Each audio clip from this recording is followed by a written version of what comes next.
Good morning, everyone. Happy National Housing Day. My name is Douglas Bartholomew Saunders. I'm the Commissioner of Community Services for the region of Waterloo, and I'm happy to be your Master of Ceremonies for this event. We seem to still be letting in participants, but we're at about 170 people, so I think we'll get started. We have a packed agenda, so I think it's probably a good time to just get started. I'd like to welcome you all and thank you for joining us today. Today is November 20th, which also happens to be the Transgender Day of Remembrance, which is a day to remember the lives of people who have died due to anti-trans violence. We know that people identifying as trans, two-spirit, and non-binary experience disproportionate levels of housing insecurity, and because of that, are more vulnerable to violence. May we be reminded that communities thrive when all people have a safe place to call home as we celebrate our accomplishments today and plan for tomorrow. Just so that everyone is aware, this event is being recorded. The webinar structure does not allow attendees to share video or audio, and the use of the chat feature is for technical issues. If you're having any difficulty at all, put your issue into the chat area, and one of our technical folks will do their best to assist you.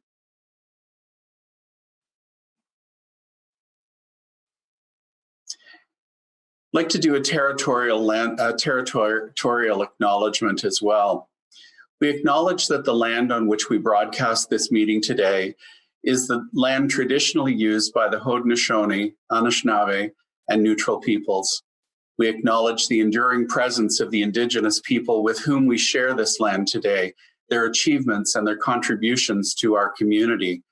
We offer this acknowledgement as an act of reconciliation between Indigenous and non-Indigenous peoples of Canada. I think it's quite fitting to make an acknowledgement at this time. If you think about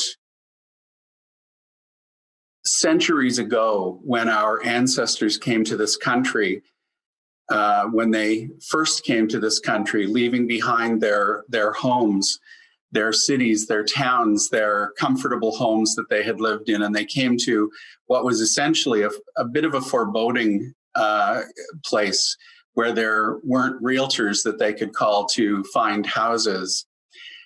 They were met by our first peoples in this country, the Indigenous people who lived in this land, who helped them to establish themselves, to create homes, to learn how to live off the land, to feed themselves, and most importantly, how to clothe themselves against the bitterness of the winter. We pride ourselves in housing and for our efforts in helping people come in from outside and to escape the elements. And it's not lost on me that the First Nations people of this country were the people who offered us, or our ancestors, that same hope and housing and support that we now celebrate today. So I think I would ask each of you to reflect on the land acknowledgement and the enduring impression that has been left on us, and the support that's been provided to us by the Indigenous people who came before us.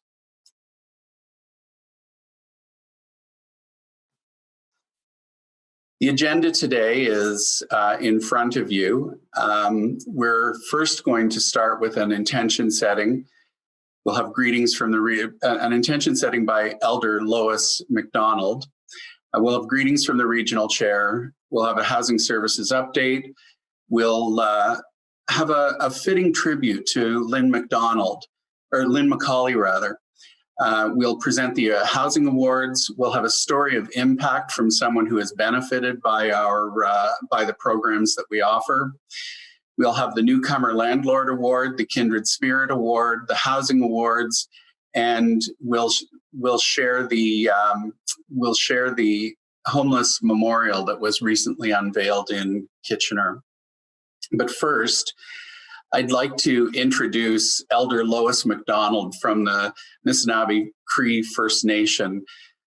She has been a community helper and an elder within the Tri-City areas and Guelph. And I'd like to turn the stage over to Lois for her to set the intentions for this meeting. Elder Lois, you have the floor.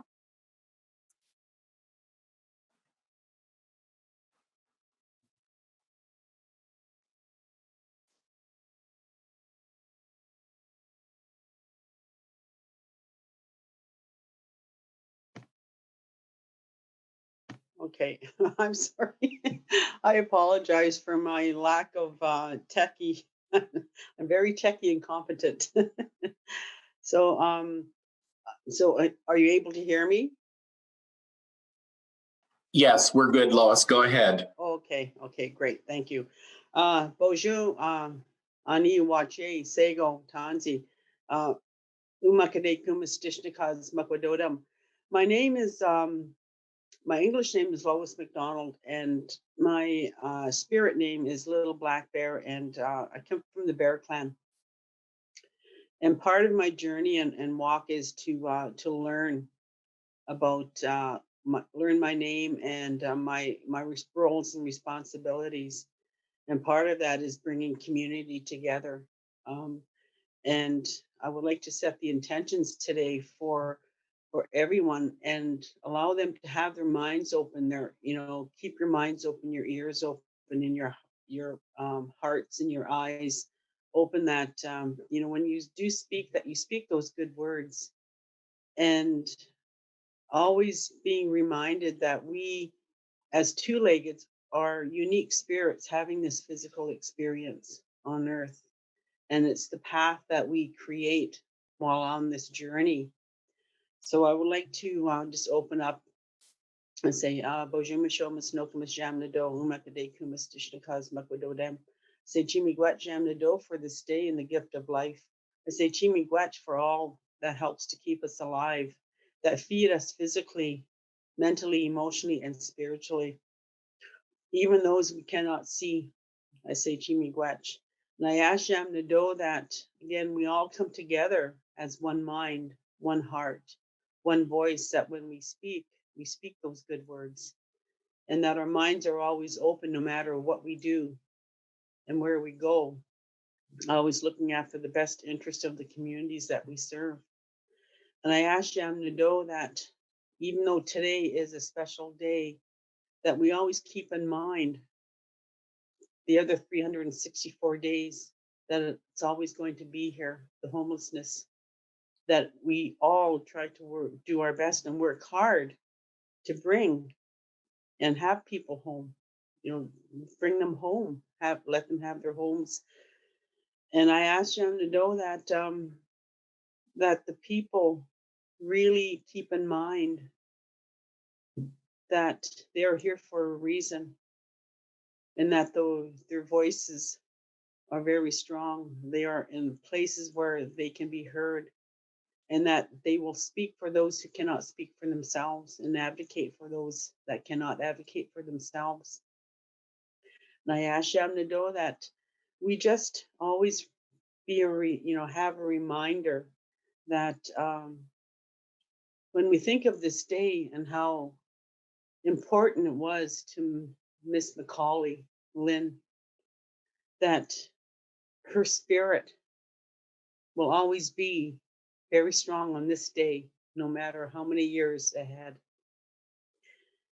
Because she followed her heart and her dreams and her vision, and she made it a reality. And I ask that we, as individuals in this community, no matter what role or responsibilities we carry, that we continue on that work.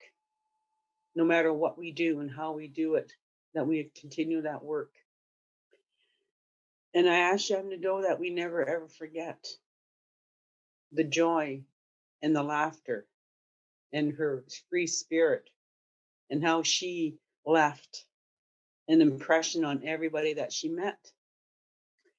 And Jam Nado, just allow people that we all come together as the human race, and that we work together for the better good of all. And Jam Nado, just keep everybody safe as they are doing it. And I ask that we all always remember those good memories of Lynn. Miigwech.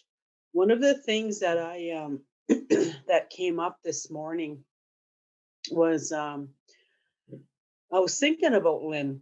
I didn't watch the video earlier because I didn't want that interference of what I really wanted to say. I wanted it to really mean something, that who she was. And one of the things that came very strong was I remember seeing her and she had this red cape and she wore it. And so if by chance, and I'm throwing it out there, that somebody carry on that and have those red capes everywhere, so that it's always a reminder, and those connections will never ever be broken, especially with what Lynn had stood for.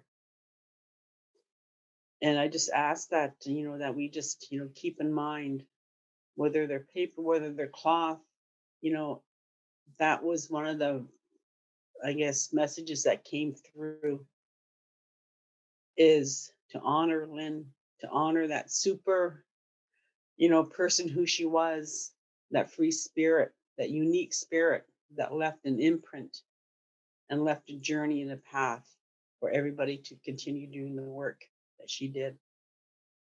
Just to have a little pin, I guess, of a red cape, so that we will always remember. Miigwech.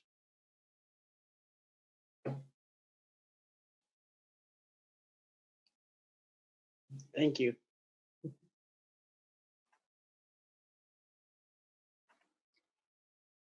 Thank you, Elder Lois. We appreciate those wise words, and reminding us that we need to listen and hear the words of the people who are speaking, and be mindful of those who aren't with us today, as well as carrying on the work that has been started before us. Miigwech. I'd like to introduce our next speaker, the chair of our regional council, and invite her to take the floor and bring greetings from regional council. It's my honor to introduce Chair Karen Redmond. Chair Redmond, you have the floor. Thank you so much, Douglas and Lois. Thank you for those amazing words.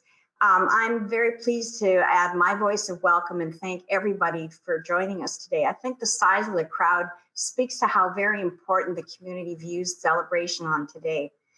I'd like to also take this opportunity to recognize my colleagues who are with us, including council members from the cities, townships, and the region, as well as MPs and MPPs. Regional councillors in attendance are Barry Vermanovic, Jim Erb, Sue Foxton, Tom Galloway, Elizabeth Clark, Helen Jowett, Sandy Shantz, and Carl Kufer. Area municipal councillors are Debbie Chapman from Kitchener and Pam Wolf from Cambridge. We have MP Raj Saini, as well as the Honourable Bardish Chagar and MP Tim Lewis joining us. And we have MPP Laura May Lindo and MPP Catherine Fife. So thank you all for being here to help celebrate today. I also want to acknowledge those who are no longer with us, but I'm sure are here with us in spirit, including Lynn Mccauley, a passionate advocate for, we always counted on her to give us a countdown to National Housing Day. Lynn was right. This is a very special day. It is a day we reserve to celebrate progress in the community in addressing affordable housing and homelessness. It's also a day to pause and reflect, and especially important this year, It is a day to find hope for the future. Our collective successes are what give us hope, and we have many of them this year despite the challenges our community has faced. With supportive provincial funding and the work of our service providers, we have nearly doubled the capacity at emergency shelters ahead of winter, meeting the need around the clock for a safe place to stay and physical distancing. Through this collaborative community effort, we have helped to protect people experiencing homelessness from COVID-19, with just one positive case in an emergency shelter during this first wave. While protecting our community's most vulnerable, service providers have also worked diligently to help house many of them. More than 150 people across Waterloo region, including 80 in Cambridge alone, were supported into housing during the pandemic. This is evidence of what we can achieve amid uncertain times, especially when we work together. In just 2 days in May and August alone, 3 organizations, Thresholds Homes and Supports, Lutherwood, and regional staff, supported 22 people into housing where they began their recovery from homelessness. Through integrating health services into housing plans, focusing on building relationships with landlords, and guaranteeing rent to landlords through a voluntary trustee program, staff of the Cambridge Shelter Corporation have achieved unprecedented housing successes this year. They continue to show that the best way to keep people in the community and keep them safe is with housing. All of these achievements speak to the compassion in our community and the resiliency of the people we serve, and the relentless dedication you have to supporting people to live their best life. We're so grateful for everything you do. As a service system manager for housing and homelessness, it is our role to plan for housing needs and ways to address homelessness and to fund and provide housing services. We take this role very seriously, working with our municipal and housing partners to come up with new and innovative strategies to achieve homes for all. This coming year and beyond, the region plans to effectively use surplus lands for affordable housing, reducing the housing wait list at a faster rate. Current projects in Cambridge and Waterloo are examples of this. We're pleased that the federal and provincial governments have committed over $12 million in new funding. This will enable us to build many more homes this year for people with a history of homelessness and others who are vulnerable and living with low income. In region-owned community housing, we continue to move forward with plans to create 648 new units. Regional staff are also reviewing the housing wait list to ensure people with the greatest need are housed first.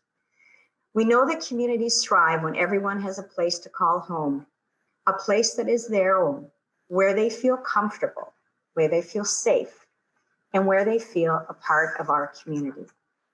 That is what we're working towards, and we're working on it together, strengthening partnerships and developing new strategies. We're working with other municipalities, service providers, and healthcare sector. Individuals and groups in the community are also partnering to come up with new ways to end chronic homelessness and support more individuals, families, and older adults into affordable housing. We are better when we all work together, and I look forward to celebrating more achievements with you next year. Again, thank you for coming, and I think the fact that there are so many people in attendance is evidence of how important our community takes this issue. Thank you. Thank you very much, Chair Redmond. It's always great to hear your take on how things are going in the community and your reflections on Lynn. I'm sure we all agree with you. Now I'd like to introduce 3 of the staff members from Housing Services who will provide an update on the work that's been going on in the service. I'd like to call upon Eliza Fleming, Jeff Shoemaker, and Sherry White and Mary Parent. I think I said 3 members and I meant 4. But ladies and gentlemen, you have the floor. Take it away. Thank you so much for the introduction, Douglas. As mentioned, I am Eliza Fleming, and I work with the region's Housing Policy and Homelessness Prevention team. I am so grateful to be here today to share with you updates from the past year. The Region of Waterloo's housing stability system supports families, youth, and single adults who are experiencing homelessness, who are precariously housed, or who have a past experience of homelessness on their housing journey. As Chair Redmond mentioned, we are the service system manager for housing and homelessness, and we take this job incredibly seriously. In the housing stability system, it is our role to plan for housing needs and ways to address homelessness with our colleagues, and also to fund services and programs that support homelessness prevention and housing stability. In this role, our work includes system planning, service delivery, quality assurance, and resource allocation. Next slide. While I have described at a very high level the housing stability system and the role of the region, what the housing stability system really is a continuum and network of community organizations staffed by countless caring professionals. Despite what we know is incredibly challenging work, finding hope in the housing stability system is not hard to do. Each day, I'm inspired by the work of the system and reminded that Waterloo Region is a community committed to ending homelessness and creating affordable housing. Next slide.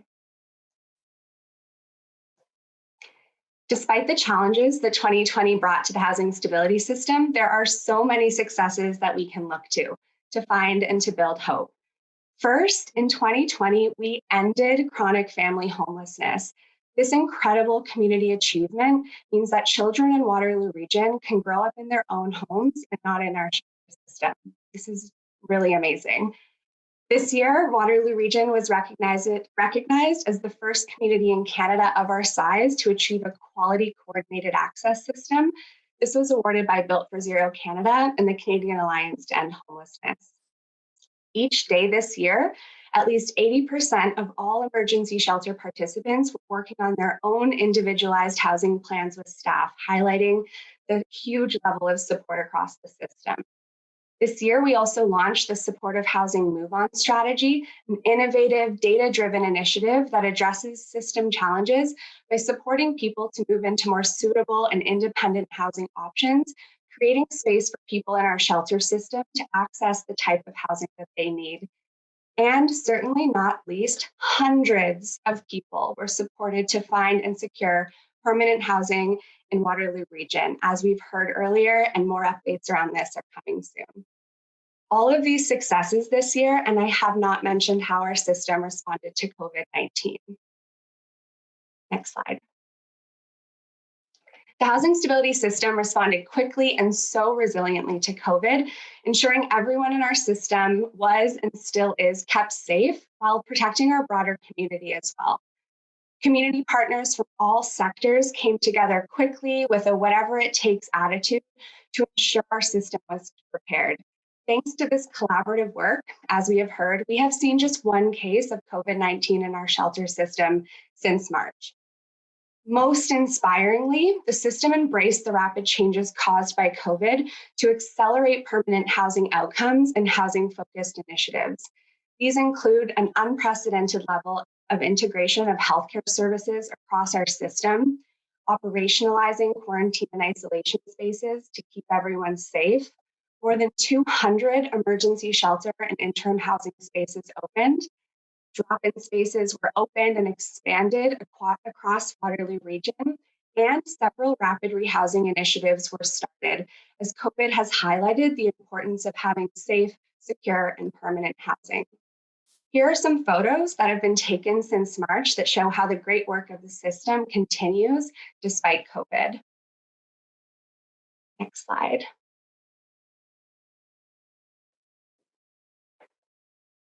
There's a next slide, yeah. And one more. Great. So as we look forward to the year ahead, the system is motivated to build on the tremendous housing successes that we have seen in 2020. Together, we are developing housing-focused COVID-19 recovery strategies, which align with the region's 10-year housing and homelessness plan.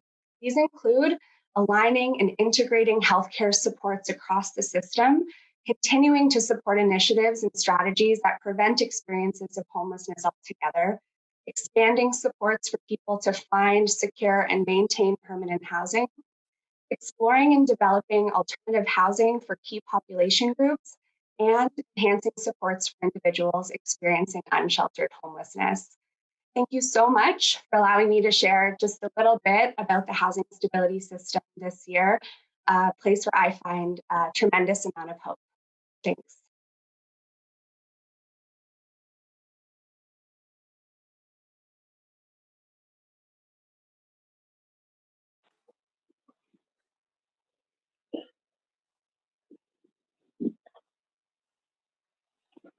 Thanks very much, Eliza. Good morning, everyone. I'm Jeff Schumacher, Supervisor Housing Programs and Development at the Regional Waterloo. Happy National Housing Day. I'm just going to take a few minutes to provide an update on some of the programs we offer to help people retain and attain affordable housing in the community. So first off, just want to mention our affordable home ownership program, where we provide down payment loans for renting households in the region to become homeowners. So far this year, we've helped 20 renter households become homeowners in the region, with others actively searching for homes. Since the program started in 2008, we've helped over 500 renting households become homeowners in the region. Another program we offer is called Ontario Renovates, where we help low-income homeowners to do necessary repairs, such as roofs or furnaces, or addressing water leaks to stay in their home, or funds to provide necessary repairs, or accessibility modifications so they can stay in their home, such as ramps, modifications to bathrooms and kitchens and that type of thing. So this year we've helped 21 households with the necessary repairs and modifications to stay in their home. And since the program was launched in 2012, we've helped over 200 households through this program. Also, I'd like to mention that we recently launched our Ontario Renovates Secondary Suite program, where we help owners create either a basement apartment or granny flat on their property. And we have 3 allocations underway or completed to help create basement apartments this year. Next slide, please. So on to some highlights of some of the rental projects that the region is assisting with. So the first one is 25 Linwood Avenue, Cambridge Limited. Their project at 25 Linwood was completed this summer. It was the adaptive reuse of a former retirement home, and they converted it into 31 affordable apartment units. The building provides a mix of bachelor or studio units, 1 and 2 bedroom, and some of the units have been made available to people who are in need of supportive housing in the community. Next, please.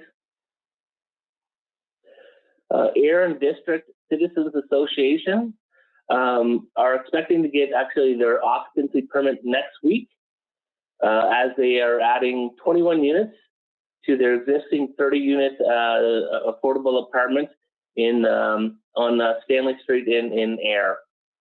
The project was funded through a number of sources of funding, including refinancing the existing apartments, CMHC co-investment funding, federal provincial affordable housing funding, as well as grants and loans from the region and township of North Dumfries. Next, please. Mental Home has formed a partnership with St. Paul's Lutheran Church and Parents for Community Living on Mental Home's actually 9th project that the region has helped fund at the corner of Bridgeport and Lancaster in Kitchener. The building will contain 48 affordable units, as well as worship space for St. Paul's, and a community room and commercial kitchen for Parents for Community Living, and a mix of shared and dedicated meeting space for the 3 partners, as well as surrounding community groups. The building is expected to be completed next summer as well. Meadow Homes has plans and space on the site to add a second building in the future. Next, please. Maxwell Building Consultants are well underway with their second affordable housing project assisted through the region. Their first being a 28-unit apartment on Herb Street East in Waterloo. This project at 18 Wells Street in Kitchener will contain 13 affordable stacked townhouse units with a mix of 1 and 2 bedroom units, as well as 1 5-bedroom units for large families. And it's expected to attain occupancy next spring. Next slide, please.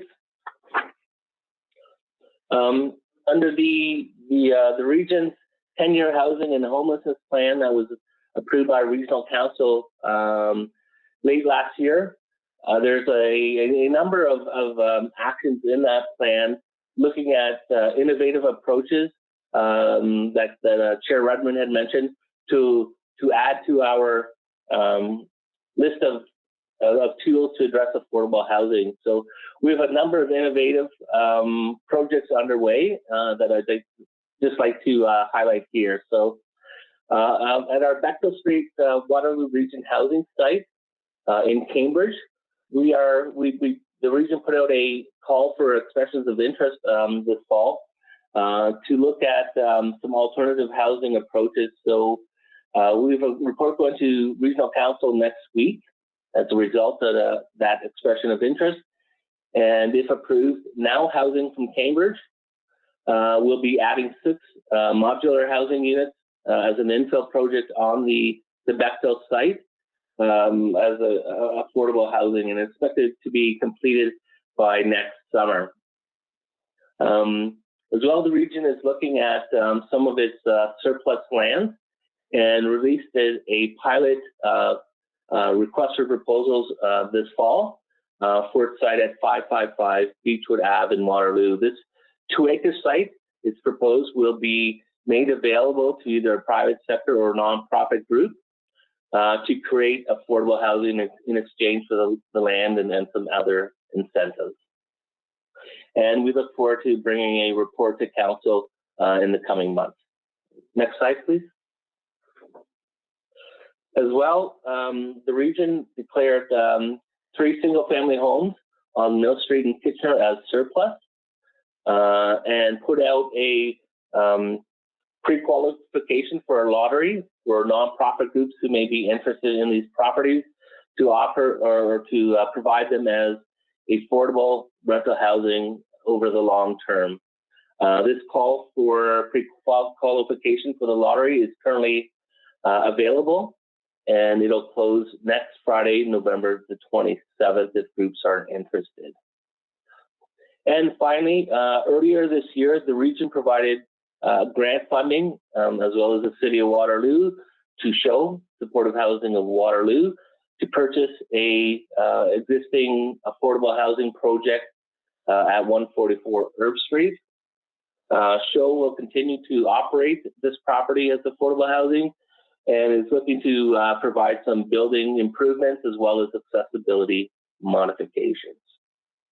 Thank you, and now I'll turn it over to Sherry White. Good morning, everyone, and happy National Housing Day.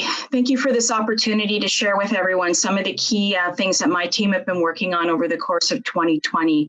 I'm going to break it down for you based on some of the key stakeholders we support. So to start with, would like to just provide a bit of an overview on some of the exciting programs and initiatives that we've been working on implementing and delivering over the course of 2020. So the first one I want to address is called the Canada-Ontario Housing Benefit, or COB for short. For those of you who work directly with us in housing, you know we like to use acronyms. So just to share, the full name is the Canada-Ontario Housing Benefit, but many of you have probably heard us refer to it as COB. So this is a really exciting new program that's a joint venture with both the federal and the provincial government, providing funding to the region of Waterloo to support people with rent assistance. And it's a portable rent assistance program that is in place for the next 9 years. So a bit more long-term than some of the other stuff we're able to offer. The exciting piece about the portable housing benefit is that it can travel with people anywhere they want to go. So if they are on the waiting list in the region of Waterloo, but life dictates that they're better suited to move to another municipality or even another province, they can actually pick up and take that money with them and maintain that housing affordability wherever they decide to go. The program does have a number of targeted populations that we were looking at as we were ramping up the program.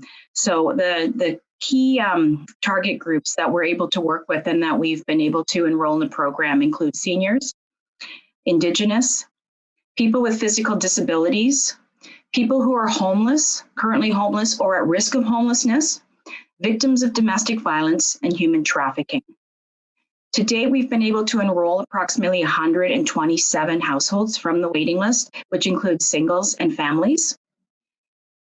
And we are continuing to do uptake on the program and hoping to bring on board or enroll approximately another 50 households by the end of November.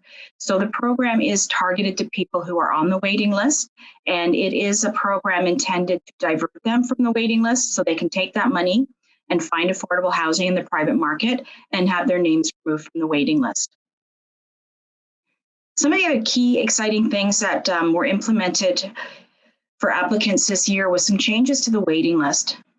So at first blush, it may seem that the rule changes around the waiting list moving to one offer is a disadvantage to applicants, but actually it's proven really insightful in making sure that we are all collectively working with clients to ensure when they're applying for our housing programs that we're taking the time to make sure that they are making informed choices and matching them to the best possible options for them. The other exciting piece of changes regarding to the waiting list is the entire rent geared to income administration process has moved to what's called a tax-based approach.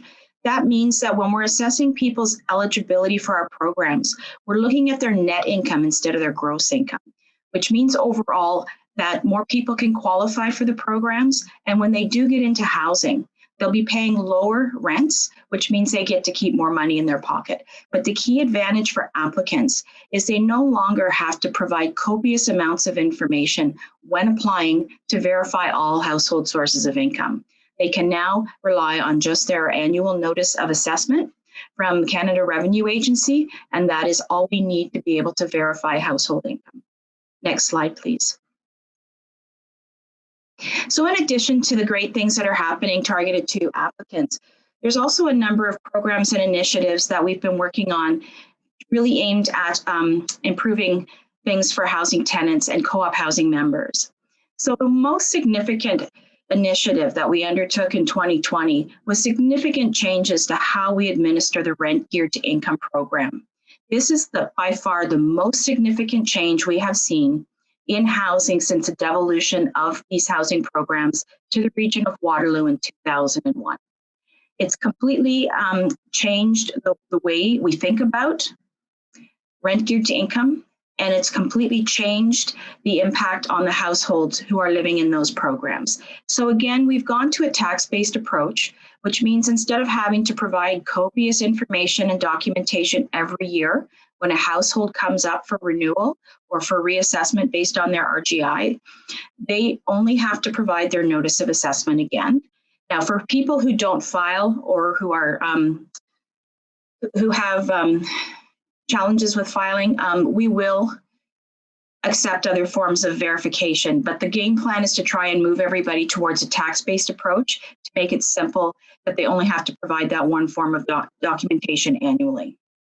The other really exciting piece about the changes is historically, if someone's income changed over the course of the year between their annual reviews, they had to report it and it could have resulted in increases in their household rent. With the new program rules, if someone has a change in income over the course of the year that would result in an increase, we are no longer implementing those changes. So they get to maintain the same rent over the entire course of the year, even if their income goes up, which means that they get to keep more of their hard-earned income in their pockets instead of paying it towards rent. And again, overall, it's less administration, both for the housing providers, but also for the household. It makes it easier to make the decisions and move forward in terms of implementing any rent changes. So that's really exciting news. The other new thing that happened in 2020 was we were able to establish a new position on my team called the Tenancy Liaison Specialist role. This role is really targeted to supporting both tenancies as well as the housing provider in dealing with some of the ongoing challenges related to those tenancies. So the position is both a support to the household, but also to the housing provider. And in the context of helping households, a lot of the focus over 2020 so far, and especially in the context of COVID, has really been working to make sure that households are informed and have all the information at hand to help them ensure that their tenancies remain stable, but also really working to do eviction prevention when households are falling into difficulty, not just because they can't afford to pay their rent, but perhaps other challenges that might manifest, like mental health issues or other, interpersonal issues, challenges with other neighbors that could put them at risk of eviction. So this position is really instrumental in working with the providers to ensure that we do everything possible to sustain those tenancies before we look to eviction as an option. And the other piece of that role is really brokering supports for the household. So making sure that households who are facing these challenges have the appropriate supports they need to work through them and maintain those healthy, successful tenancies. The final piece that I want to speak about regarding initiatives that support households and co-op housing members is the provincial announcement that there will be a rent freeze in 2021. So that's exciting news for any renters in Ontario. That means that their rents will not go up at all during the course of that entire 12 months of 2021. In addition to that, in the context of rent geared to income, any household that lives or is receiving rent geared to income assistance in Ontario will also not have their rent increases implemented.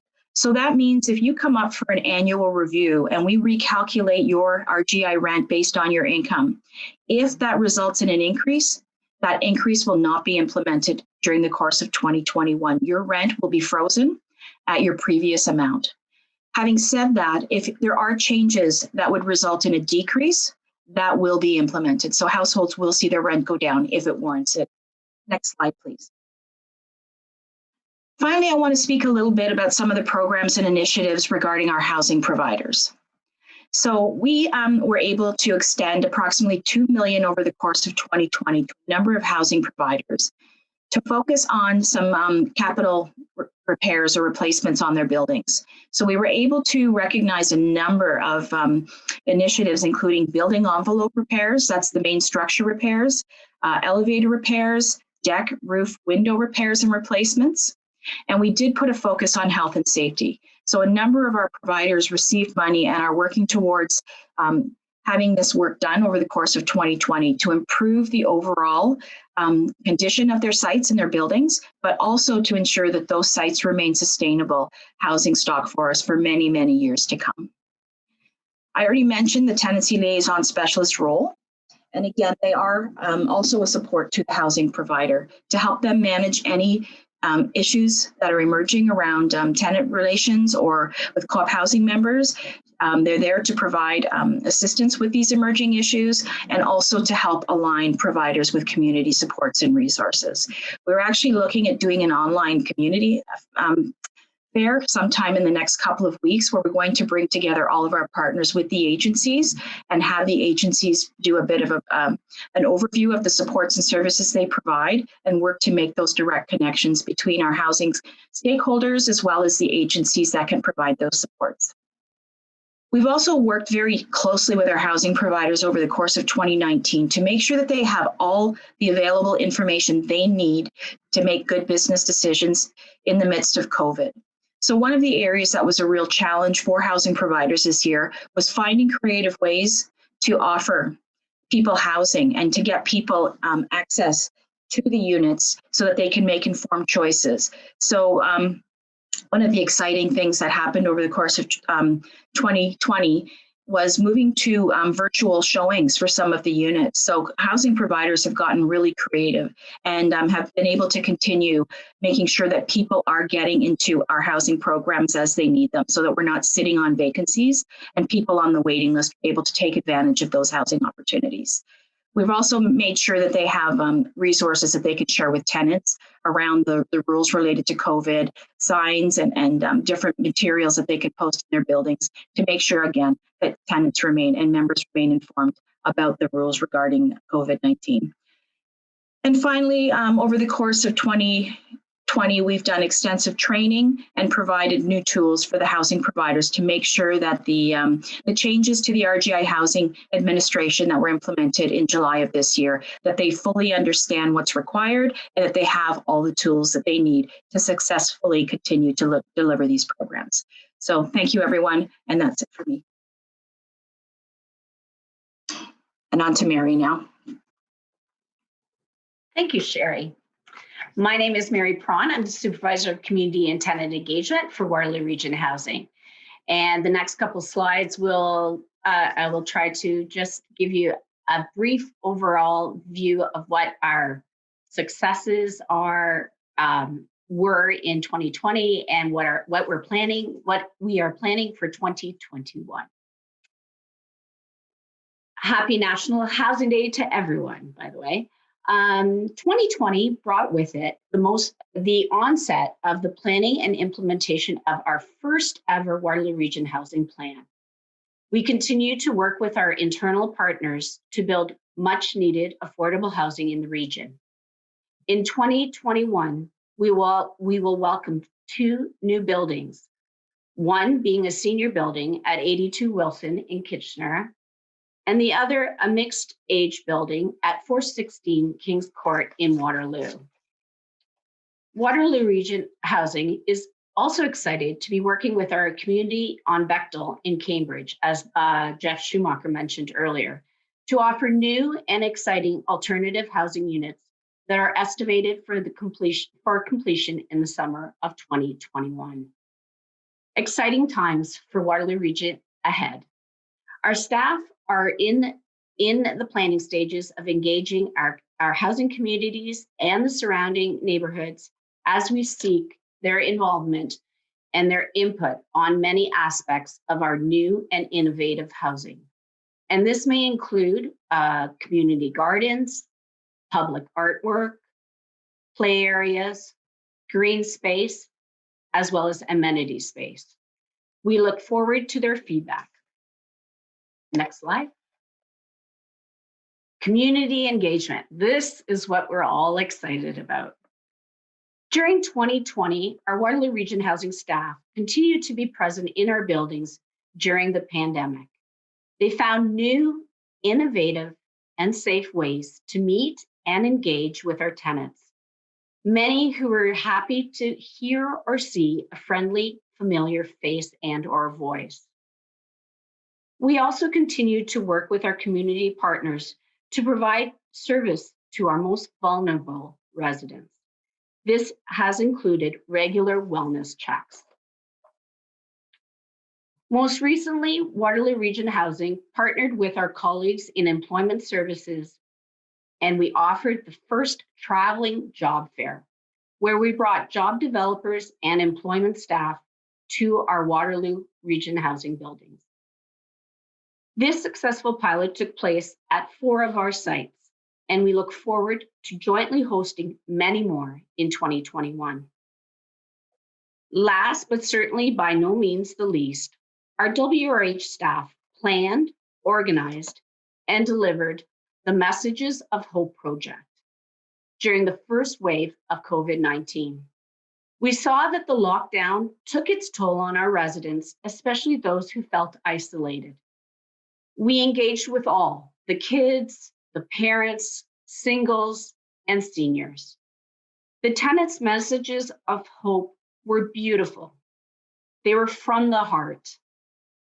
They were proudly displayed in windows, on rocks, in flower beds, on bulletin boards, and on unit doors.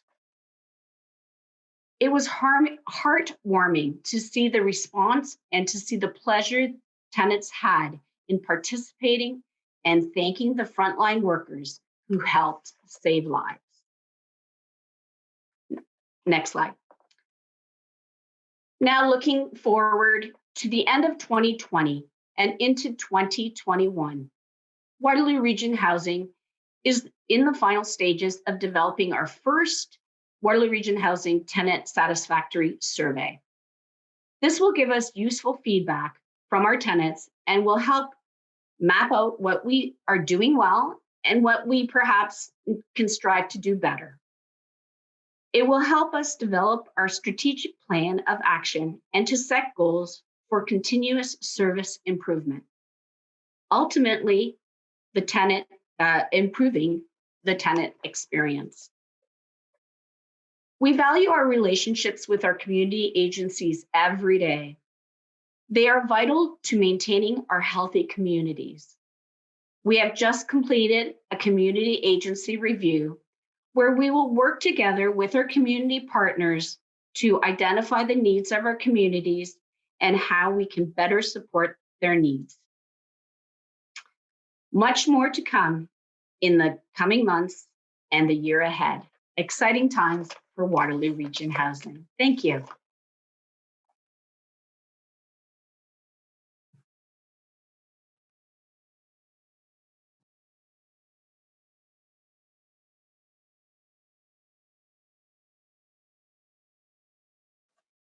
Thanks very much, Sherry, Jeff, Eliza, and Mary.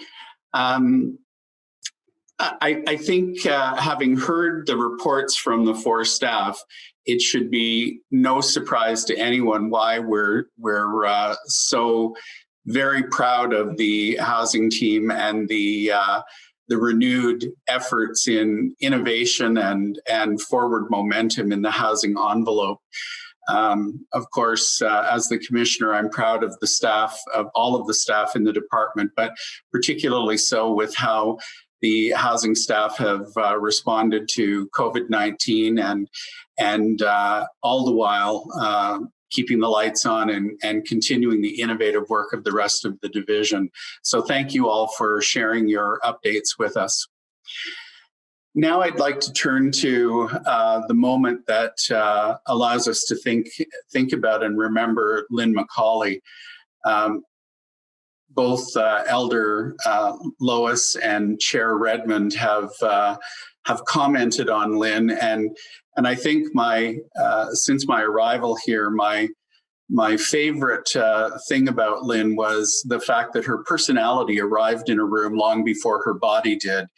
And that you could always tell when Lynn was around because you could hear that resounding laugh of hers. And she would often stick her head into my office door and say, "Good morning, sir. There are 168 days for us to do great things before National Housing Day." She always knew exactly how many days it was to National Housing Day. She was truly a leader in the area and truly an inspiration when it came to educating people around housing and pushing for the rights of the homeless and the underhoused. So without further ado, I'll ask that staff play the video tribute to Lynn.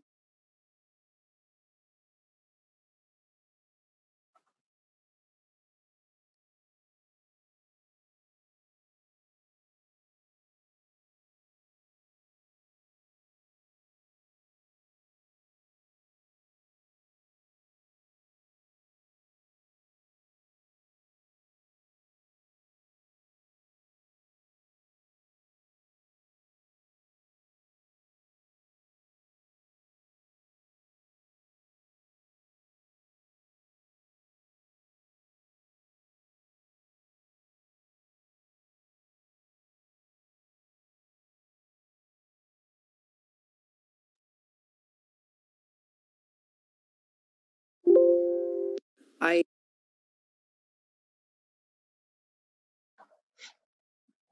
first met Lynn when I started working at the region as the homelessness and housing stability, and just such a great partner through all those years and kind of learning and growing and thinking about how to, shape Waterloo to be housing focused and to end homelessness. My name is Karen Crowell, and I'm Lynn Mccauley's older sister. In thinking about today and thinking about maybe what people would wonder or want to know about Lynn, or what my different perspective would be, I would assume that most of you met Lynn maybe when she was 25 or 30 years old. But of course, I know about all the years before that and growing up with Lynn. I think Lynn will always be associated with National Housing Day. Her enthusiasm and excitement about the day, counting down like it was Christmas to the best day of the year, National Housing Day. If we can't physically get together, well, we're still kind of together because we're remembering Lynn and how excited she was for that day. It was very infectious. I think Lynn really made an impact wherever she went. She was curious, she was interested, she was enthusiastic. And that's just sort of the energy I think she brought wherever she went. Everybody always talks about how much joy Lynn had and her seasonal enthusiasm. And I think this picture shows right from a young age that it was just a natural part of who she is, right? We know that she was full of joy. Basically, the personality that you met of Lynn now is really the same personality right from a young age. She was a very caring, compassionate, nurturing type of person. When we were growing up, we had a great-grandmother who lived to be 99 years old, and we were probably about 7 and 5 years old. My parents took us to visit her, and I would be like, yep, spoke to her, and then ready to go, like, Mom, this place smells, and they're all old people, like, when can we go? And Lynn would be going, like, round the room to each of the old ladies and talking to them and holding their hand, and so again, just showing that, the Lynn you met as an adult has been, like, that way all of her life, really. She respected the fact that I could write and that I shouldn't be afraid and do it. And that's one of the real gifts that I got from Lynn, was support for things and gifts that I never realized I had. Sort of the legacy that I think Lynn brings is that her belief that homelessness was not an intractable problem, that homelessness was solvable. She really believed that Waterloo Region could be the first community, mid-sized community in Canada to end chronic homelessness. And she shared that belief, I think, wherever she went. I think that's what Lynn leaves us with. That would have been her call to action on National Housing Day. She gave me a support system that helped me grow. And to me, that was one of her greatest gifts. And I must be honest, I really miss her. I really do. She never gave up, and she really reminded me of an abundance mindset. This idea that there isn't a limited amount to go around, that you have to get a slice of the pie. Really that, our community is not about scarcity. It's like a garden. Like, it's abundant, it can grow, it can propagate, it can change. There's more of everything in life for everyone. And she really helped cement that mindset, I think, in our community as well. It makes me, really proud to know the contributions that she made in this community and how well she was thought of in this community. Her spirit will always be there with us on National Housing Day. We'll really miss her.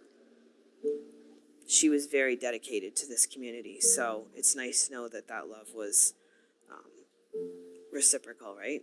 Very comforting, so I'm very proud of her.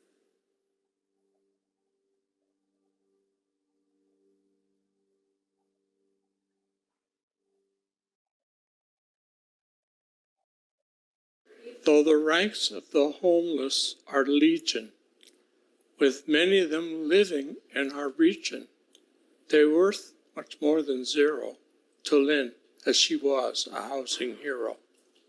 She believed it could be done, reduce the homeless to none. She believed if we were all in, Lynn knew we could win. So let's work to make homeless history. There's no problem or mystery. We need to make it our ministry to remove it from our history. In our region, the homeless grow. That need not be, she did know.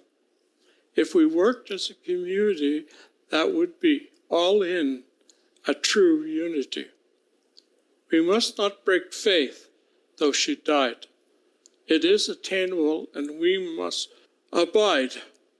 Through my eyes red from prying, I see we must keep trying. So let's all work to end homelessness and leave truth and happiness as the way we live each day for everyone, I say.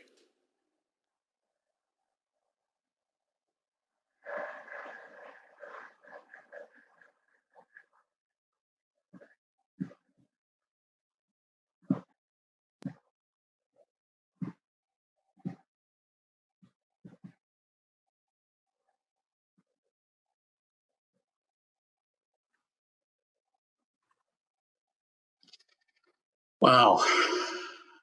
What a fitting tribute for Lynn. She would be very honored by that. And truly, she did touch all of us and leave a great mark on this region. I want to thank the folks who put the video together. It's truly moving and a wonderful tribute.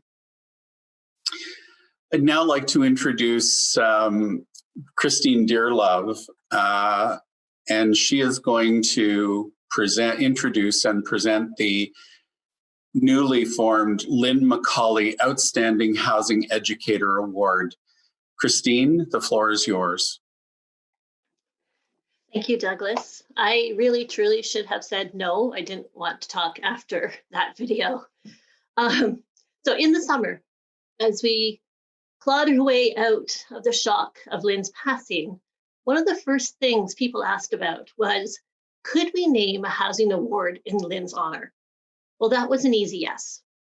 We all knew, and we've heard about it today, how much National Housing Day meant to Lynn. I'm not even sure how we all got to this Zoom call without her counting down the sleeps for us. To Lynn, National Housing Day was a day to pause and recognize, to pause and celebrate all the hard work, all the successes, and the energy, the time, the heart, the passion, the sweat and the tears that each of us puts towards creating a world where everyone has a place to live, where systems work with people, and where optimism is the future. Optimism for the future is in the air. Lynn was a community champion for the idea that if you care about people and their well-being, the first thing you need to do is get them a place to call home.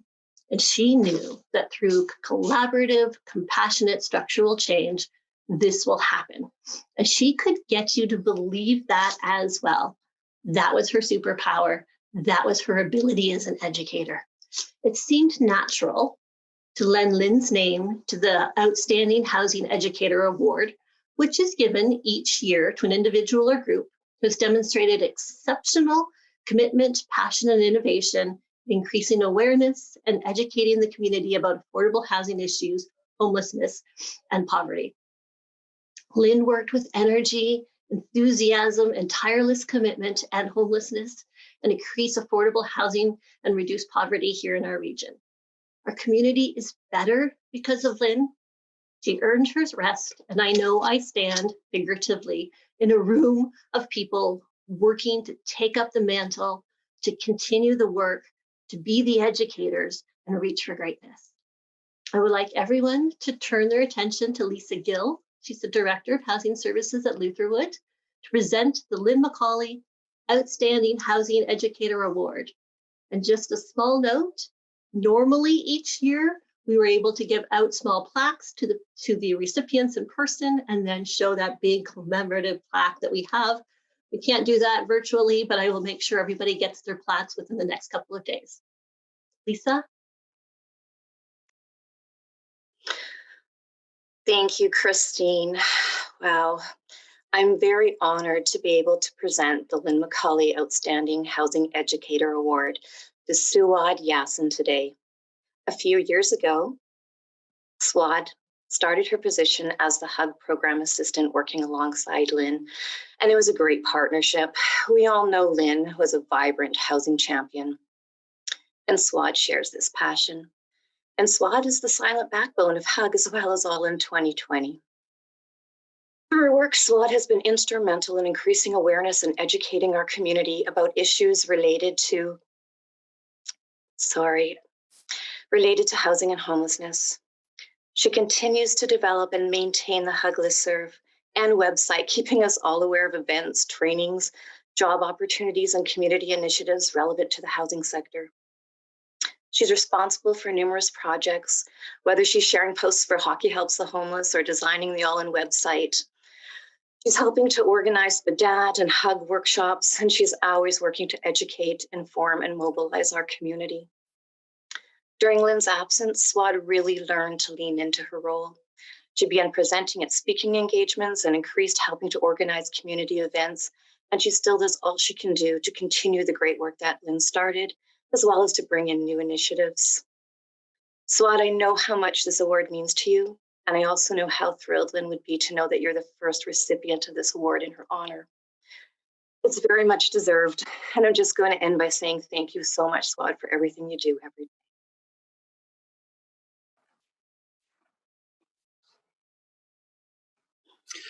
Thanks very much, Lisa. And congratulations, Suwad. Well-deserved indeed.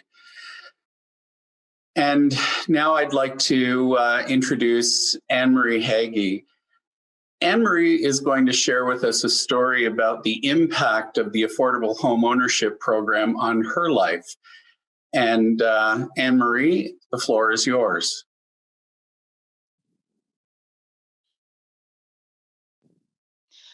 Thank you, Douglas, for the introduction, and good morning, everyone. I have been asked to share my family's home ownership journey with you today. I am proud to say that we have entered our 10th year of home ownership. I am a single mother of 2 children who was once on ODSP, an accessed regional childcare subsidy. We lived in a subsidized 3-bedroom mobility accessible townhouse in the region. At the time we moved in, into the community, my children were in elementary school and finished off in high school. Both my children were accepted into the arts and IB program in Kitchener. Since we lived in Waterloo and were outside the school busing area, my children had to take a 1-hour-long bus ride to and from school every day. I even remember driving my daughter 50 feet from my driveway to the bus stop at 6 a.m. so my daughter could attend a cheerleading activity at her school. And my little son was bundled up beside me in the car because we wanted to assure she got on the bus safely. I worked full-time and I attended part-time night school for several years to get a graduate certificate in occupational health and safety. I was trying to build a life for myself and for my children, and I was hoping that my education would help me acquire new employable skills and better earning potential. My children are now grown up and thriving independently as adults in the community. I wanted to be an independent parent, someone my children could look up to. I wanted a home for my children that they could be proud of owning and living in. We also always want our children to have more than what we had. I never imagined I would have the ability to save a large enough down payment to secure a similar home as like I was renting. I mean, I'm good at saving money. I can save money, but a sizable down payment, that seemed impossible. Then I heard about the Affordable Home Ownership Program. I did some research. I looked at the applications. Could this be the opportunity my family was looking for to build roots, housing stability, increase our independence and our self-esteem in the community? When I look back at this journey, even though it's been 10 years to own the home, it was an over a 3-year period from the application process to actually finding a home. For me, it was unique. I had several challenges. It was easy to do the application and get the pre-approval for a mortgage, it was the looking for the home that suited my needs that was difficult. I won't kid anybody. It was difficult, and often I felt it was impossible, daunting, and on occasion I felt like giving up.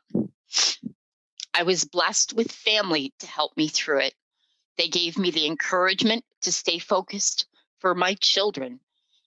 And I remember my uncles telling me to stay within my means and not to be house poor.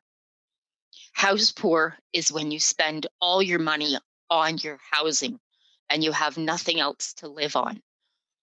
Those words still resonate today with me and have shaped my conversations with my children and my friends around home ownership.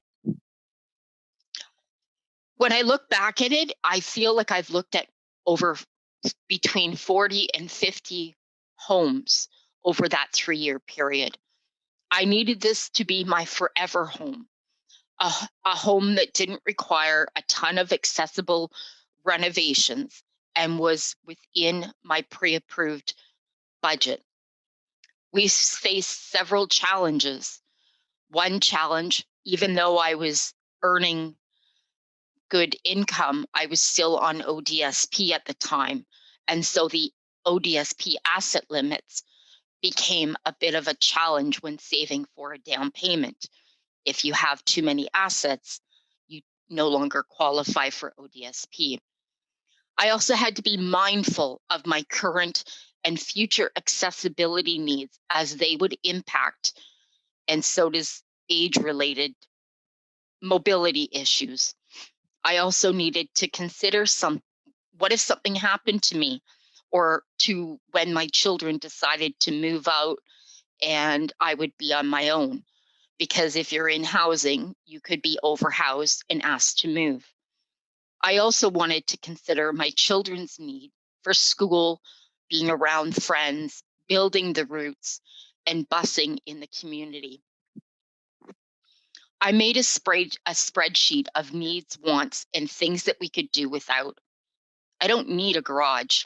That's a nice to have, but I don't need to have it. What I needed is safe entrance into my home and an accessible washroom. Those were more of my top items. I also looked at other options for grant programs for accessibility needs that might need to be considered after I purchased my home. My mother always said, it's better to have a plan and not need it than need it and not have it. So I was all about the plan. I was going to build a plan. I was going to set everything in motion. I was going to stay focused. Once we found our home, the process of the Affordable Home Ownership Program was pretty fairly simple. I'd already completed the application. I already was pre-approved for the down payment. I just needed to let the staff know that we found a home, make an offer to purchase, and secure a lawyer for the sale of the home. But what stood out for me the most was attending the region's information session. The region requested that you attend a session about affordable home ownership, and I loved it. In the session, they gave me a package of information, which became my resource, my Bible, so to speak. I filled it with information about the houses I looked at. I made my own lists, checklists that I found online on what to look for in a home. It was a plethora of resources, my lists, needs, wants, my duties and responsibilities, budget. It was endless. I still have that information package today, although it is evolved to a binder status and now has inspection reports, warranties, and little pretty tabs. I still use it today. What the Affordable Home Ownership Program gave my family is a bigger sense of community. further independence, and the ability for my children to feel pride and the hope that they will build roots here in the community. I was recently asked how it felt the day I signed my life away. And I said, the earth moved the day I signed my mortgage document. And actually it did. We had a small earthquake that day, but I can still tell you what I wore. I can still see where I was when I signed that. That will never leave my heart because it had such an impact. We did it together despite many obstacles and challenges. We grew from hoping to have a home to setting aside funds each year for home improvements, such as changing a window or upgrading a driveway and putting a garden in because I love my gardens. Thank you. I just want to say thank you.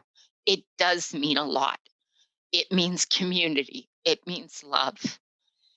And to those that might want to do this, I would say go for it. Attend one or more information sessions. Ask questions. Make a budget.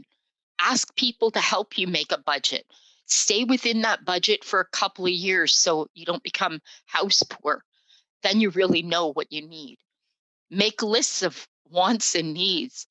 And when it comes to size of home and location and amenities, those all are important factors.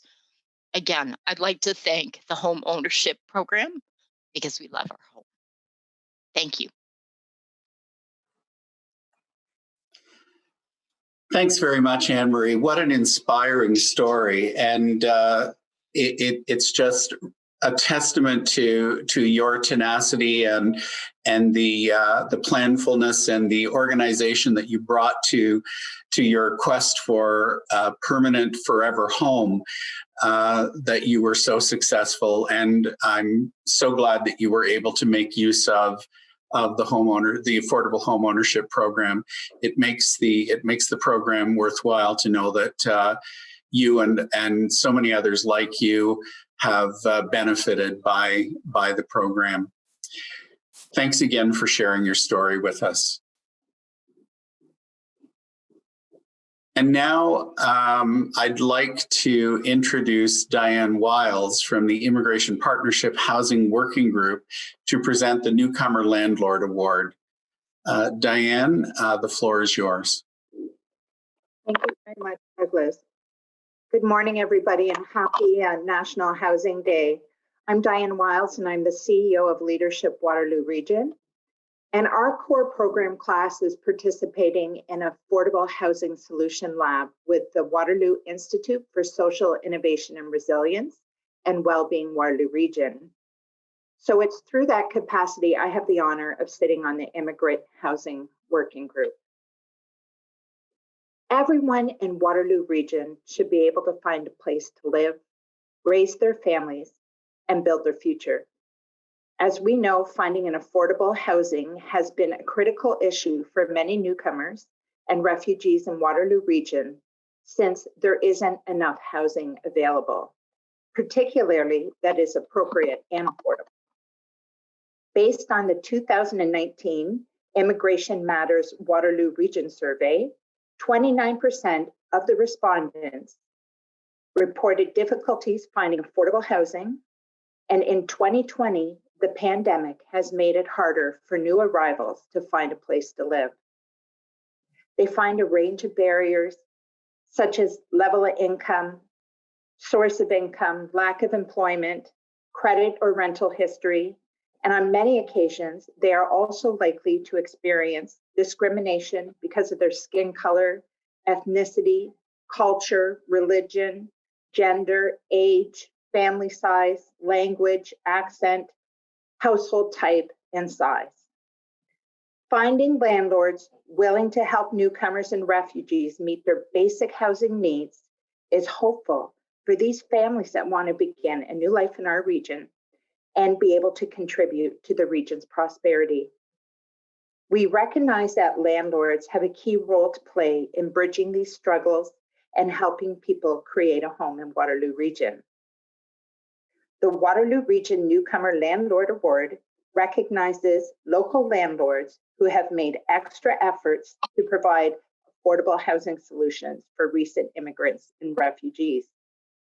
I would like to invite you to listen to some stories of landlords who are making a real difference in the lives of these newcomers and refugees.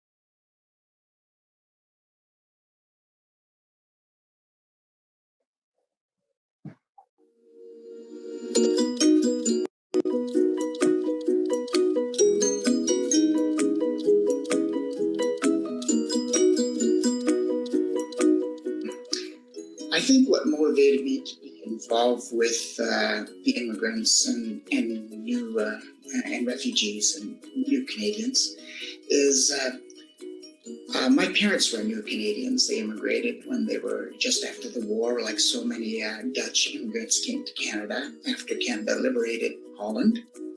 And so I grew up as an immigrant kid, so I always have kind of a feeling for new immigrants.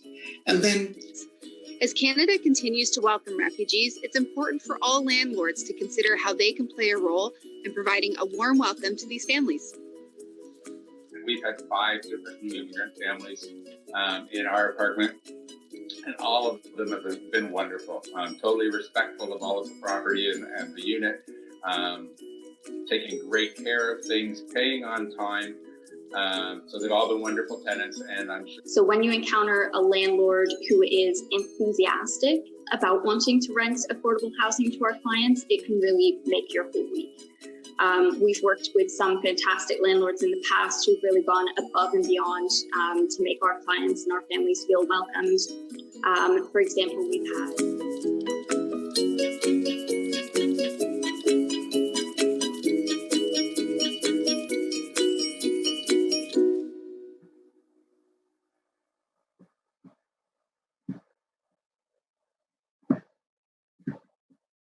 Well, this is the 5th year of this award. It started in order to recognize the outpouring of community support during the Syrian resettlement, with 25,000 refugees to Canada and over 1,700 Syrian refugees in Waterloo Region. Today, we're pleased to announce this year's Newcomer Landlord Award winners. Our first winner is Park Property Management.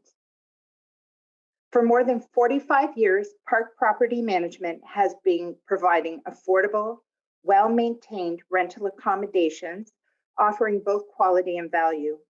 Properties are managed with pride in the pursuit of long-term relationships with all of the residents. This company was working collaboratively with Reception House by providing places in the multi-unit accommodations and very affordable rates. At Park Property, both employer and employees are enthusiastic to contribute to make Waterloo Region a caring community that supports refugees' families, establishing a new life, a new start in a new country. We are pleased to announce Park Property Management as the recipient of this award. Congratulations.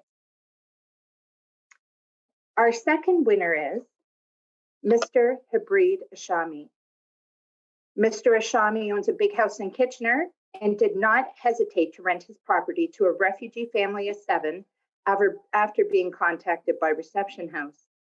The family was able to find a place to call home thanks to the generosity of this landlord, who became a friend and supportive ally who journeys with newcomers in their first months in Canada. A few months ago, Mr. Ashami contacted Reception House to express his desire to offer another house to another newcomer family. The property is affordable with a great location on Keele Street. Mr. Ashami offered kindness and compassion, trying to improve to newcomers' lives and make them feel at home. We are honored to express our gratitude and congratulations to Mr. Ashami. We as a society can do better to welcome newcomers and refugees into our communities and provide the supports needed to help them get their lives in Canada off to the best possible start. Obtaining adequate and affordable housing is central to this undertaking. The Immigration Partnership, as a collaboration of organizations, governments, employers, and others across Waterloo Region, who are all working together to solve these and other challenges for immigrants and refugees, is helping them to settle, work, and belong in our community. A big thanks to the 2020 Newcomer Landlord winners for going above and beyond to provide affordable housing solutions for recent immigrants and refugees. Thank you.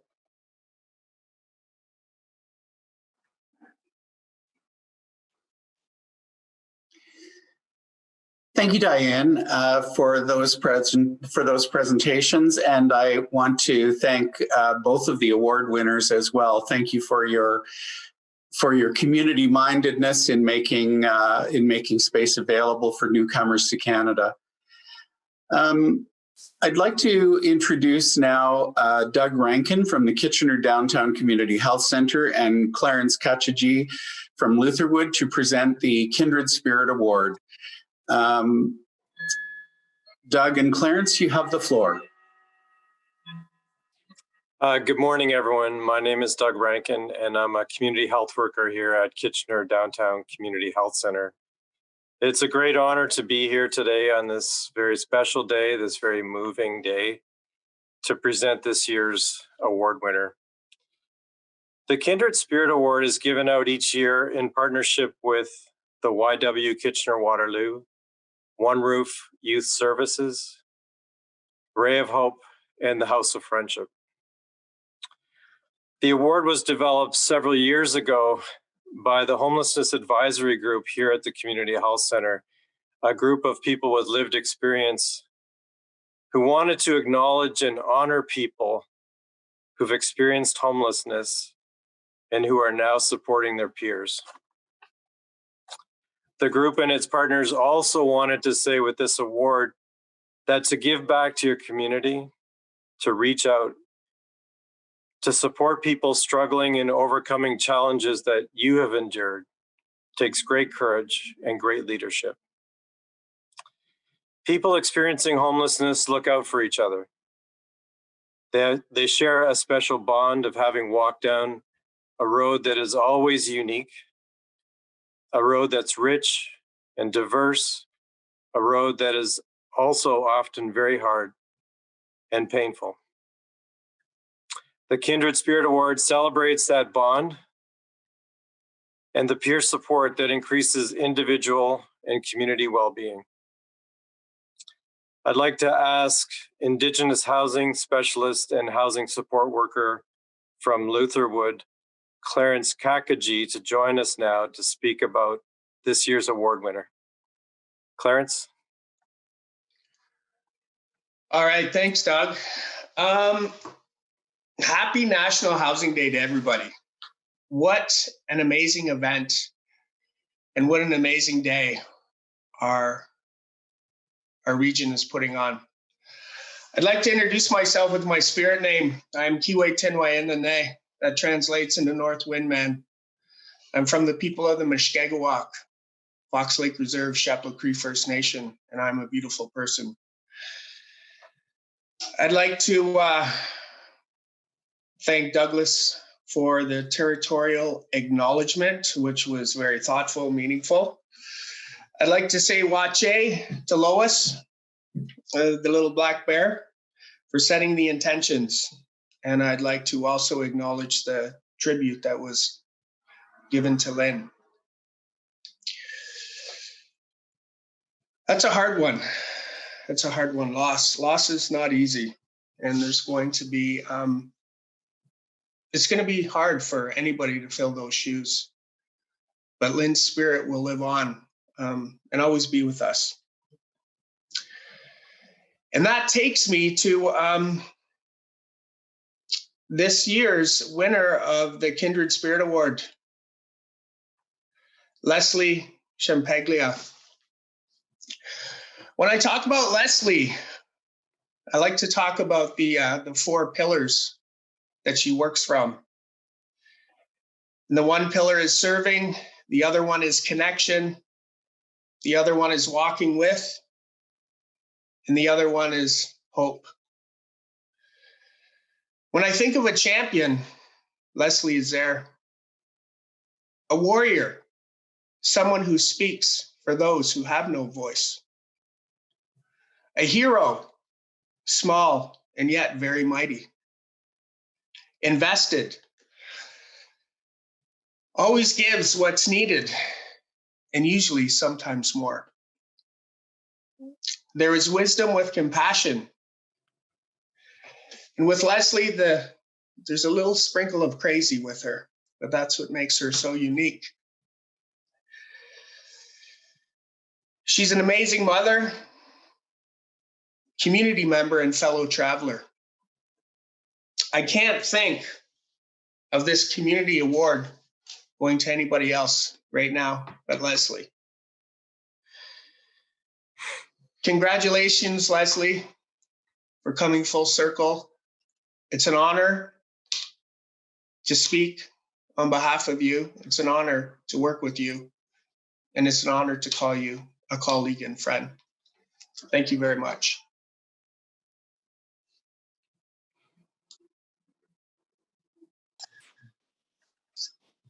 All right. I just want to say thank you. I didn't think I was going to cry, to be honest with you. Thank you, Clarence, for the amazing words. You know, I'm so privileged and honored to be able to be working with the people that I'm working with every day. I'm just carrying on the way people interacted with me when I was homeless. And I'm just so honored. And thank you to Lutherwood and to all the communities in the region that I've worked with. It's so amazing to be part of Kitchener-Waterloo community. And I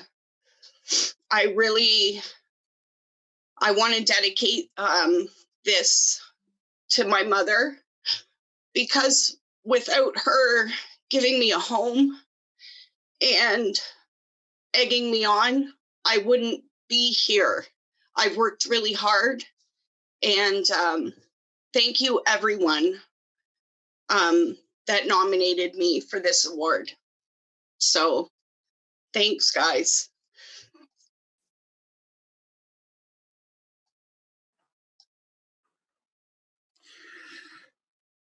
Well, Leslie, you almost had me crying there for a moment. Thank you very much, Clarence and Doug, for presenting the award, and congratulations, Leslie. Your story and your contributions to moving home, to sharing the plight of the homeless and moving homelessness initiatives forward is truly inspiring. Thank you again. Now I'm going to turn the MC role over to Christine Dearlove for the next little bit. Christine will act as the MC for the presentation of 3 housing awards, and I'll come back once those are done. So Christine, the floor is yours. Thank you, Douglas. Okay, as we continue with the Housing Awards, it's my pleasure to introduce to you the Sybil Frenette Outstanding Housing Creator Award. Sybil's visionary leadership inspired many to make the building of affordable housing a priority within the region. The award is provided to an individual or group who has measurably contributed to the creation of new affordable housing or the sustainability of existing stock in the region.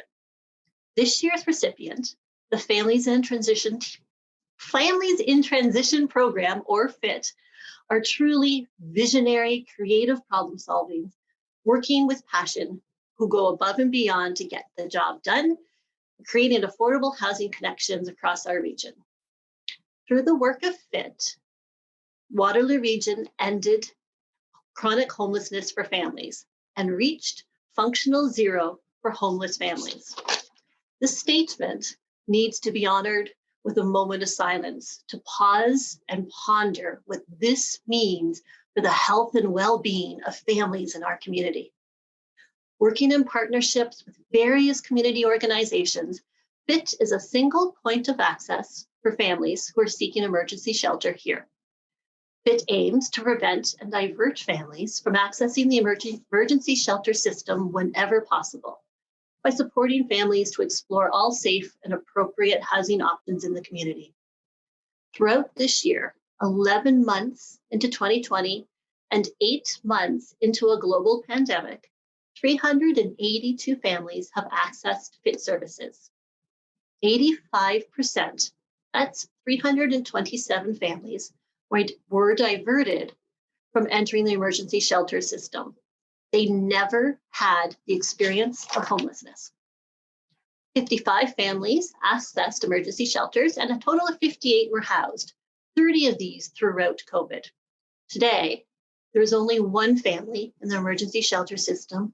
They've secured housing, and they're simply waiting to move in. When the world shut down in March, FIT had to shift from working in the community to working at home, and everything was different. Connecting with families, connecting with community partners, connecting with landlords was different. FIT is already a program that uses creativity and practical problem solving. They had to get more creative and approach these challenges and these additional barriers with vigor.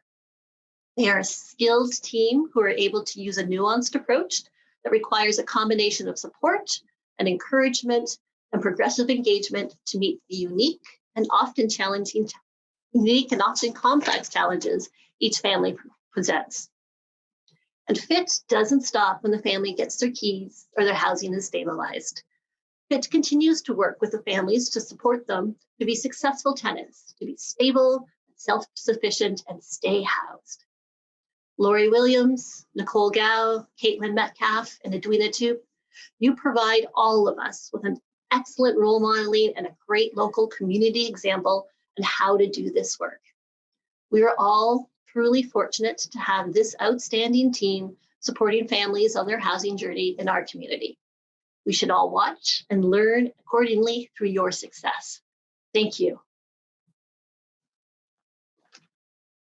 And our next award is the Christine Wilson Outstanding Housing Community Worker.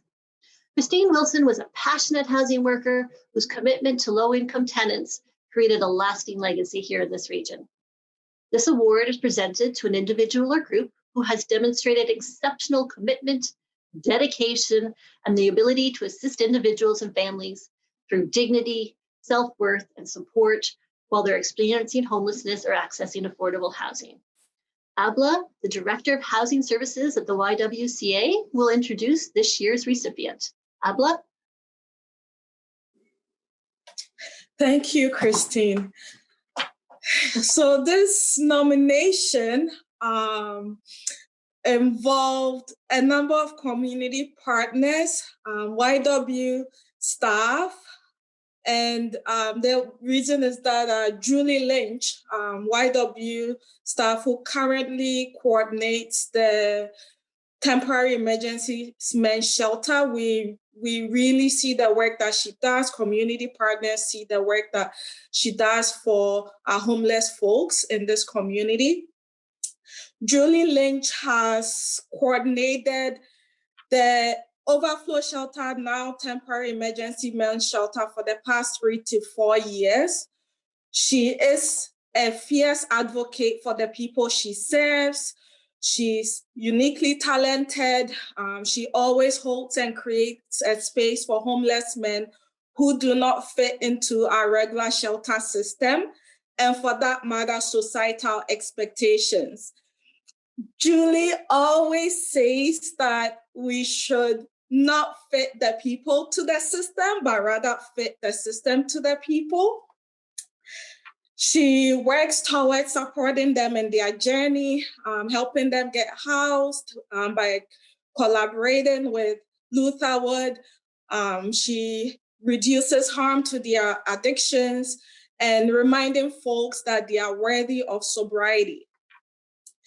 Julie's approach to the work has been challenged through this pandemic as she trained and supported and oriented over 30 redeployed staff to support the homeless folks. Everyone who works with Julie can see her love and passion for this group, and she always has her ears to the ground, listening to and responding to their needs. Julie is very humble and often seeks to do her work under the radar. Julie does not work alone. So we decided to also recognize her family in this work. She is usually working alongside her husband, Stu, and the rest of her family, Kelsey, Dylan, and Dean, who have continually volunteered their time and resources by helping Julie set up the temporary men's shelter year after year. They are usually renting trucks, moving furniture, setting the spaces up, preparing and giving out meals every holiday. This is a family commitment. Julie also uses that team approach when working with her staff at the temporary men's shelter, meeting men where they are at. The men who access the YW temporary emergency shelter usually come to the shelter at their lowest points in their lives. They are usually unable to access other traditional shelters because of behaviors due to substance use or mental health issues. And Julie, the way she runs the shelter, we don't have a lot of set rules for the shelter. So when the men come in, they feel very comfortable. Julie and the team makes them feel welcome. And so the men are able to open up and reach out for help. Julie talks about one man who came from prison, and he opened up fairly quickly, was interested in addictions treatment, and through Julie's continued support, was able to get this man into Teen Challenge.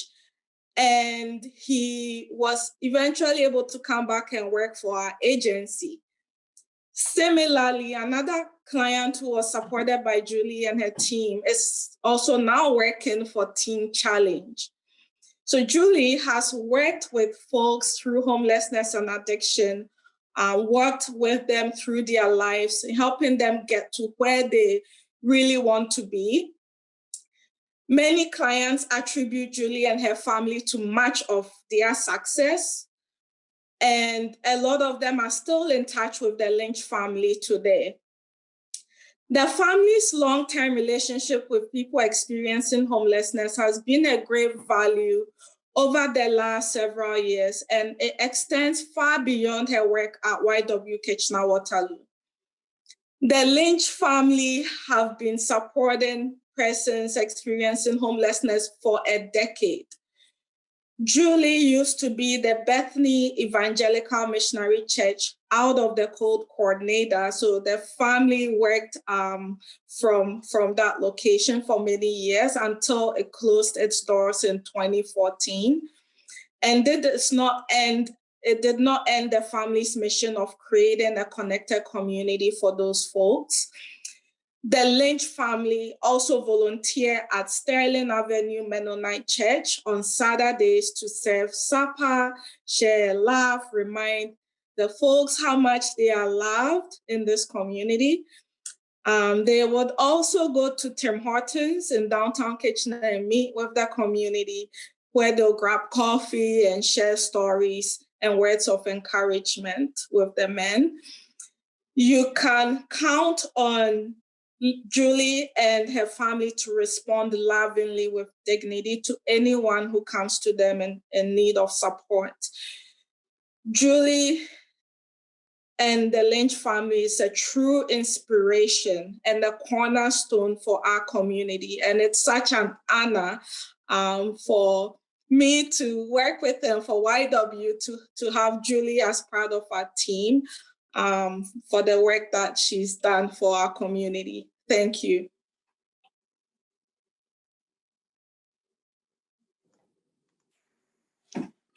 Thank you, Abla. And congratulations, Julie, Lynch, and family. And our final award today is the Outstanding Housing Community Leader, which is an award given to an individual or group of tenants or members who have demonstrated exceptional leadership, commitment, and dedication to improving the quality of life in their rental housing. Heather of Fairview Seniors Community will say a few words to introduce you to this year's recipient. Heather?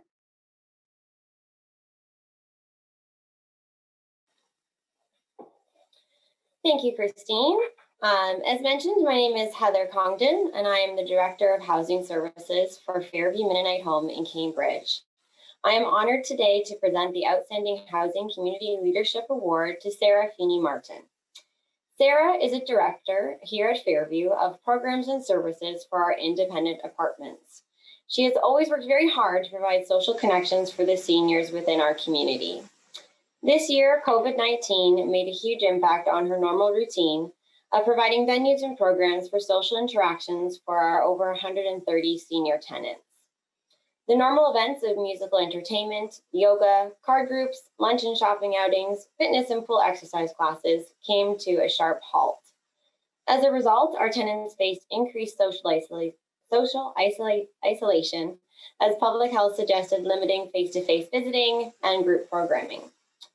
Sarah redirected her passion and dedication to ensure that even if they couldn't gather together, they could still connect. This summer, she hosted our first ever balcony musical series, where tenants would gather on their balconies to listen and enjoy entertainment. She also increased the use of technology in her programming, which often meant providing one-on-one technological support in order to facilitate virtual visits with family members and other tenants. During this time, we've also introduced a phone connection program. This phone connection program redeployed Sarah's program staff to complete weekly phone calls to each and every tenant, ensuring that they were physically well, socially connected, and to offer any assistance they might need. This phone connection program was also extended to all of our community members who live throughout the city of Cambridge. Sarah continues to take the lead on finding and implementing new ways to engage our tenants and community members, even during this pandemic, improving their quality of life and reducing social isolation. Congratulations, Sarah, on this acknowledgement of your continuing work and dedication with the seniors at Fairview Seniors Community and in the city of Cambridge. Thank you.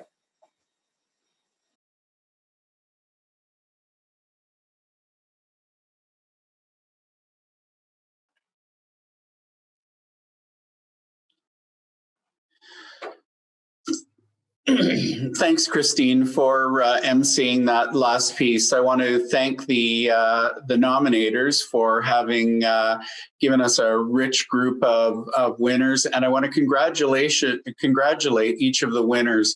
You've all contributed greatly to the work in this area. Now I'd like to introduce Ryan Pettipeer, the Director of Housing Services here at the Region of Waterloo. I have a couple of times made reference to how proud I am of the folks in housing services and the work that they've done. I would be remiss if I didn't say that the work of the housing services team would not be possible were it not for all of you and the incredible partnerships we have with our community partners and the work of individuals throughout the entire community, from our area municipalities to specific agencies that we work with, to individuals who spend a great deal of time working in this area. And we're very thankful to have your participation in this. It makes our work that much easier. I'll turn the floor over to Ryan now, and he'll share some thoughts with us. Ryan, the floor is yours. Thank you, Douglas, and good morning, everyone. Happy National Housing Day, and again, congratulations to all of the winners of today's awards. Truly inspiring stuff. It's my privilege in this portion of our agenda today to share with you some numbers that are very important for our community. And they're important from whatever perspective it is that you personally happen to look at them from. Whether that perspective happens to be as a resident of the region, as a service provider, as an elected official, or whether that be from an economic, social, health, justice, or even just plain basic human right. The numbers that I'm sharing with you today, these occurred between the 12-month period between November 1st, 2019 and October 31st, 2020. So the 12-month period between our National Housing Days. And through the efforts of this community, the efforts of all of you that are with us today, 174 households in our community were able to move into new homes. And I'm just going to let that number sink in for a few seconds because it's truly remarkable. What that number means is that over that 1 year period, this community helped a homeless household move into a home at a rate of almost every other day. And a lot of that work happening during a global pandemic, no less. And even more remarkable is the next number that I'll share, is 112 of those 174 households were experiencing chronic homelessness at the time, meaning that they had been homeless for 6 of the past 12 months. And that's significant because that's where we have focused our efforts to prioritizing and helping those that are most in need in our community. And what the data is showing us is that even when we focus on those that are struggling the most, the residents of our community that are the most complex to support, we are still achieving remarkable results. Lastly, you've heard me use the term households when I've been speaking about these numbers and not individuals. So as you start to parse out the number of individuals involved in this story, you quickly begin to parse down into the couples and the families involved. You quickly get over 200 individuals. And that's 200 individuals whose lives that this community, that all of you have made a remarkable difference to. On National Housing Day, this is certainly an achievement worth celebrating and worth me taking a minute to say thank you for. We have much work to continue to do, but it's these efforts and these results that inspire me to keep doing what I do, and what I trust will give you the hope and the inspiration to keep going over the next 12 months as well. The work that goes into these results is challenging, and it's only been made more so over the last year. But on days like today and seeing results like this, it only reinforces that it is work well worth doing. Thank you for all that you do to make the remarkable happen every day. Douglas, back to you.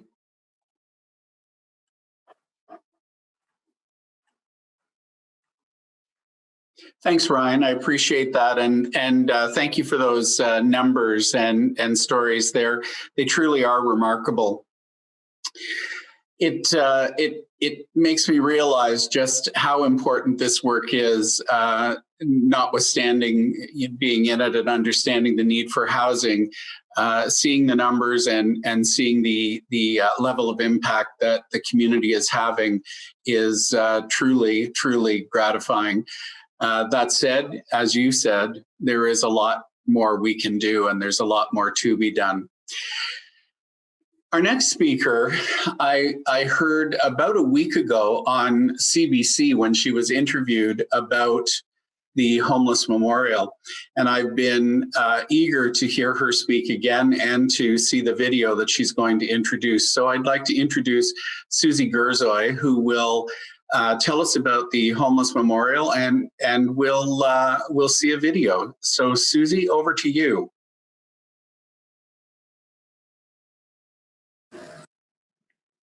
Hi, thank you, Douglas. I'd just like to say thank you to the organizers of National Housing Day for recognizing and bringing attention to the justice issues surrounding homelessness. I am proud to announce the KW Homeless Memorial was unveiled on Saturday, November 14th in Vogels Lane Green Park. I wouldn't have taken on this project had it not been for the encouragement and guidance of Lynn Mccauley. I wish she could be here today, but I know she will be the guardian angel of this memorial. Thank you, Lynn, for inspiring me. Here's a short video of the opening ceremony. Thank you.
Today we welcome all of you to the official unveiling of the Kitchener-Waterloo Homeless Memorial, titled Between a Rock and a Hard Place.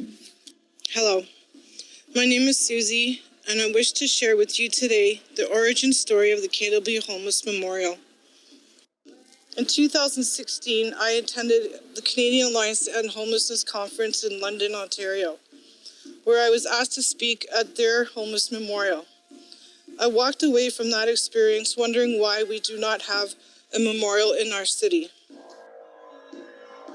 While brainstorming ideas for the memorial, we were intrigued by the luggage project art in Victoria Park. We decided to have a backpack as a symbol of our memorial because for many, including myself, when you are homeless, you carry your entire life on your back. I believe that homelessness does not have to be a life sentence. I am living proof that people can and do recover from both homelessness and addiction. Today, I'm asking that when you look at this memorial, that you reflect on the vulnerable members in our community and see their potential to live different lives. It has been a long journey, a few years in the making, but I'm proud to stand here today to share with you the Kitchener-Waterloo Homeless Memorial. We would like to thank the following agencies who provided letters of support and financial support to this project: the House of Friendship, Lutherwood, Mennonite Central Committee, One Roof, Ray of Hope, the Working Center, and the YWKW. We ask that you continue to support the incredible work that these agencies do in our community and know that by contributing to them, you truly are saving lives. This project was in the making for over 4 years, and we would like to take the time to extend our gratitude to the following partners who helped to bring the memorial to life. First and foremost, we want to thank Ernest Detweiler. His creativity, compassion, and the soulful connection he has to his work has breathed life into this project. We wouldn't be here today, Ernest, without the gift of your guidance and support, so thank you. It has been an honor to be a part of this project with Susie and the KW Homeless Memorial Committee. It is truly amazing to see the sculpture in bronze here on the historic red sandstone, marked by time and the elements in this newly designed Vogelsang Green Park. As a lasting sculpture, the artwork will raise awareness of homelessness for many years to come and therefore stay a place to come together, mourn the lives lost, reflect, and inspire hope for measures to address homelessness and related issues as the lack of affordable housing and the opioid crisis. The fact that this project was possible speaks for this amazing community and the progressive city we live in. It is an honor, and I'm very thankful that this community art project has been added to the public art collection of the city of Kitchener. I want to begin by welcoming you to Vogelsang Green. And this is the first gathering, and I couldn't think of a more appropriate gathering than the gathering to unveil this beautiful piece of art, but a piece of art that actually signifies the importance of recognizing that this public space is here for all of our citizens, every single one of our citizens.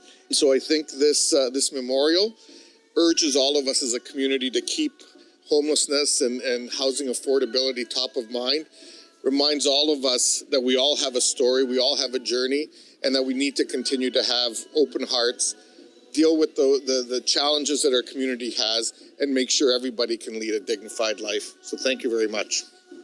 Sadly, each year we lose community members who have passed away due to circumstances relating to their homelessness. Often left behind are their families, friends, street families, and other supports without a place to mourn and say farewell. The memorial was designed to provide a space to honor those who have lost their lives while experiencing homelessness. It is hoped that those who visit here will not only be able to grieve their loved ones, but also find peace within their hearts. We must never forget that people experiencing homelessness are a part of our community. They are our neighbors, our friends, our family. They are us.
Thanks very much, Susie. And I want to thank you for conceiving of the idea and Ernest for bringing it to fruition and making it a reality.